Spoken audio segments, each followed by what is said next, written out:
ఈ రోజు క్రిస్టియానిటీ యొక్క విచ్చలవిడితనాన్ని అడ్డుకుంటే వాడు ఇచ్చిన ట్యాగ్ ఏంటో తెలుసా? మతోన్మాది అంట. మతోన్మాది.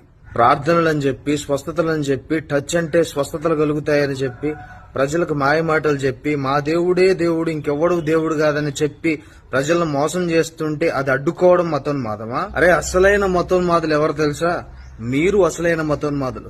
2000 సంవత్సరాలుగా దొరికినట్టుగా మాయ చేసో, మంత్రమేసో, లేకపోతే సొల్లు మాటలు చెప్పో 2000 సంవత్సరాలుగా మతాలు మార్చేది, ప్రతి ఒక్కరిని క్రిస్టియన్ గా మార్చాలన్నటువంటి ఊరూరా తిరుగుతున్నారు చూడు, దీన్ని మతోన్మాదం అంటారు.